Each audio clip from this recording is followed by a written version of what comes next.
오늘 본문 마리아의 행동은 우리가 잘 아는 장면이에요. 9절에 예수님께서 뭐라고 하시느냐, 복음이 전파되는 곳이면 이 마리아가 옥합을 깨서 향유를 본 사건이 기억될 것이다 말씀하십니다. 근데 마리아가 깨트린 향유값이 비용이 어느 정도 되죠? 300데나리온 이상이라고 얘기를 합니다. 예수님 당시에 하루에 품삯이 얼마라고요? 한 데나리온. 그럼 이건 이제 1년치 연봉이거든요. 근데 우리는 이 장면의 설교를 가지고 많은 설교의 내용이 뭡니까? 마리아가 이 1년치 연봉되는 어마어마한 봉사를, 헌신을 우리 주님께 했지 않느냐. 그리고 주님께서는 그 모든 헌신을 받으셨기 때문에 땅끝까지 복음이 전파되는 곳에는 이 여인의 행위가 기억되리라고 하셨는데, 이 여인처럼 봉사합시다, 헌신합시다 하는 쪽으로 가는 경우가 많았단 말입니다. 완벽하게 틀렸다고 하면 안 되고요. 왜곡된 얘기입니다. 그럼 오늘 이 본문의 사건이 성경으로 우리에게 주어진 의도가 뭡니까? 그걸 우리가 이해하기 위해서는요, 주목해야 되는 말씀은 다른 데 있습니다. 8절 말씀 보십시오. 그는 힘을 다하여 내 몸에 향유를 부어 내 장례를 미리 준비하였느니라 고 말씀하십니다.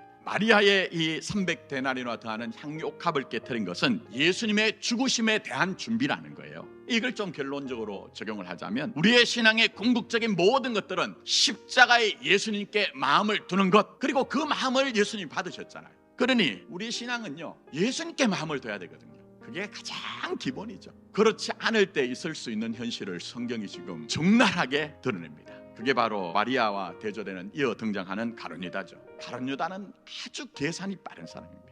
지금 오늘 이 본문에서 예수님께서 이 여인이 한 것은 나의 장례를 위해서 준비한 것이라고 말씀하시니까, 예수님이 죽으시는 것은 너무 확실해진 거예요. 예수님이 다윗처럼 유대 왕이 되어서 저 로마라는 이방인들을 쫓아내면, 그렇게 독립이 되면 내가 예수님을 통해서 이룰 성공과 성취와 내가 바라는 내 미래를 위해서 전부를 배팅한 거예요. 그러나 이제 예수님의 죽음이 너무 확실해지니까 예수님께 배팅한 것을 취소해버린 거예요. 가룟 유다도 제자로 부름받았을 때는 대단한 결심이 있었을 것입니다. 예수님의 제자 공동체에는 세리마태라고 하는 회계 전문가가 있었습니다. 그런데도 돈괴를 맡았다는 것은 그 정도로 머리가 똑똑하다는 거예요. 평소에 사람들과의 관계가 좋아서 신뢰를 쌓았다는 거예요. 그러나 정작 그 마음에는 예수님이 없었다는 겁니다. 가룟 유다는 예수님께 배팅을 했다가 자신에게 유익이 없다는 것을 깨닫자, 그동안 내가 예수 때문에 손해봤다는 그 억울한 마음, 분노로 출애굽기 21장 32절에는 종을 사고 파는 값이 얼마냐? 은 30입니다.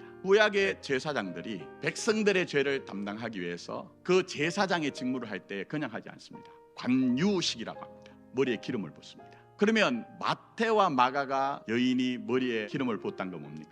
예수님은 우리의 대제사장이십니다. 우리의 죄를 담당하신 대제사장입니다. 이 고백이 담겨 있다는 거예요. 이 마리아가 지금은 자기가 향유를 부으면서도 그것이 어떤 의미가 있는지 몰랐지만, 그러나 분명한 것은 시간이 지나고 난 후에 십자가 부활의 사건을 통해서 예수님만이 우리의 죄를 담당하시는 그 하나님의 어린 양일 뿐만 아니라 자기 자신이 하나님의 어린 양으로 우리의 제물이 되셨고 제사장으로서 모든 것들을 감당하셨다는 것을 이 여인이 예수님께 마음을 둔 행위를 통해서 하나님은 그것을 드러내셨다는 거예요.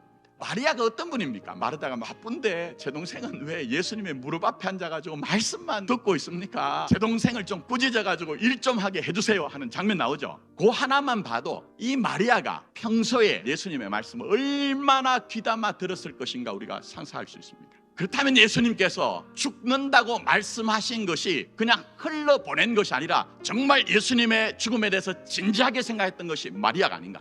그렇기 때문에 예수님께서 말씀하신 게 뭡니까? 이 여인이 지금 한 것은 내 장례를 위해서 하는 것이다, 이렇게 말씀을 하신 일이 이루어졌다는 것입니다. 이런 현실에서 우리의 신앙이 어떻게 됩니까? 예수께 마음 두라는 겁니다. 오늘 본문 말씀 보시면 가난한 자들에게 팔아줄 것이라는 옳은 소리, 바른 소리 있죠. 그게 여러분의 신앙의 진정성을 담보하는 것이 아니라 하나님이 보실 때는 정말 여러분의 마음이 어디 있는가 하는 것, 그거 보자는 거예요. 네 마음이 어디 있느냐, 네 마음이 내게 있으면 됐다, 그것으로 족하다, 그렇게 말씀하시는 예수님의 음성을 성령님이 들려주실 때 들으십시오. 다시 한 번 말씀드립니다. 여러분의 마음은 정말 어디 있습니까?